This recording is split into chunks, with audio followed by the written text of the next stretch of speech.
Le livret A est plein, félicitations. On connaît bien ce sentiment de sécurité, n'est-ce pas? On voit les petits intérêts tomber chaque année, c'est un peu l'image d'Épinal de l'épargne réussie. Et pourtant, j'ai une mauvaise nouvelle. En fait, mathématiquement, ce coffre-fort est plutôt une passoire. Aujourd'hui, on sort la calculatrice et on va voir ensemble combien d'argent s'évapore vraiment de cette épargne qu'on croit si bien protégée. Voilà, c'est la croyance la plus répandue. Le livret A, c'est le socle de l'épargne en France. Il est sûr, il est garanti par l'État et l'argent est dispo tout le temps. Donc on y met ses économies en toute confiance en se disant que bon, ça travaille doucement mais sûrement. C'est la question qui tue. Parce que voir le chiffre grimper sur son relevé de compte, c'est une chose. Mais qu'est-ce qu'on peut réellement acheter avec cet argent? Est-ce que les intérêts qu'on gagne sont suffisants pour compenser le fait que tout autour devient plus cher? C'est ça le vrai sujet. Alors, allons-y, plongeons dans le vif du sujet. Pour comprendre ce qui se passe pour de vrai, il ne faut surtout pas s'arrêter au taux d'intérêt que la banque nous affiche fièrement. Non, il faut prendre en compte un ennemi invisible qui est là, qui grignote notre épargne en permanence. L'inflation. Ok, il y a deux concepts clés à bien avoir en tête. D'un côté, le rendement nominal. Ça, c'est le chiffre qu'on voit, celui qui est simple, qui rassure. Mais de l'autre, il y a le rendement réel. Et lui, c'est ce qu'on ressent dans son portefeuille au quotidien. C'est la véritable mesure de notre enrichissement ou, comme on va le voir, de notre appauvrissement. Et la formule, elle est d'une simplicité redoutable. Le rendement réel, c'est tout simplement le taux du livret moins le taux de l'inflation. Très concrètement, si un livret rapporte 3%, mais que les prix augmentent de 4% dans l'année, eh bien le rendement réel est négatif, on est à moins 1%. Le capital en euros augmente, oui, mais ce qu'on peut s'acheter avec, ça diminue. Et ce n'est pas juste une théorie pour faire peur, hein. C'est une réalité économique, pure et dure. Cette phrase qui s'affiche, elle résume parfaitement le piège. La perte de valeur se fait en silence. Il n'y a pas de ligne perte de pouvoir d'achat sur le relevé de compte. Mais la perte, elle, est bien réelle. Pour rendre ça encore plus concret, regardez ces chiffres, ce sont des exemples du quotidien. En seulement 10 ans, le prix du kilo de baguette a pris plus de 16%. Et un simple cappuccino, c'est quasiment 50% d'augmentation. L'inflation, ce n'est pas un concept abstrait, c'est le prix de nos courses et de notre café du matin qui s'envole sous nos yeux. Allez, on passe maintenant à la pièce maîtresse de cette analyse. On va faire une simulation sur 10 ans pour voir l'impact réel sur un livret A rempli au maximum. Je préfère prévenir, le résultat est assez surprenant. On part donc de ce capital de départ, 22 950 €. C'est le plafond légal du livret A pour une personne. Une belle somme, souvent le fruit de plusieurs années d'efforts, qu'on pense avoir mise à l'abri. Et voici notre scénario.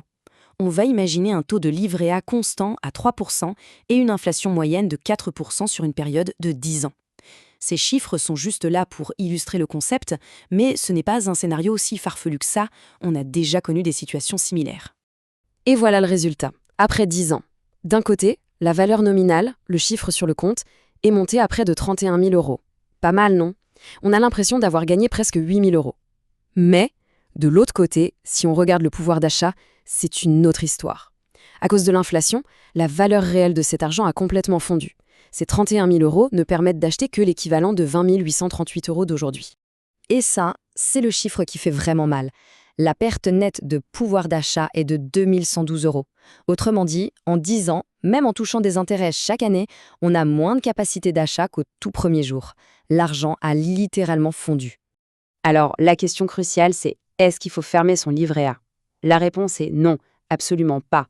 Le problème, ce n'est pas l'outil, c'est la façon dont on s'en sert. Le livret A a un rôle essentiel, mais il faut juste bien le comprendre pour ne pas tomber dans ce piège.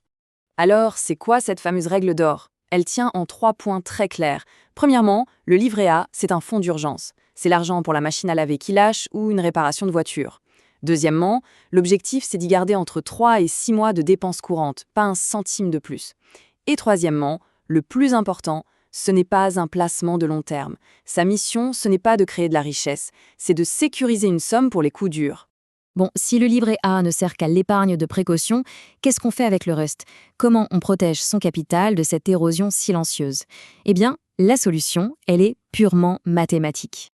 Il n'y a pas 36 000 secrets. Pour que notre épargne crée de la valeur, il faut que son rendement soit supérieur à l'inflation. Point. Et ça implique de se tourner vers d'autres types de placements, qui, certes, comportent une part de risque, mais qui offrent un potentiel de rendement bien plus intéressant. Et ce graphique illustre ça parfaitement. Regardez la première barre. Le rendement réel du livret A, il est quasi nul. Les fonds en euros font à peine mieux.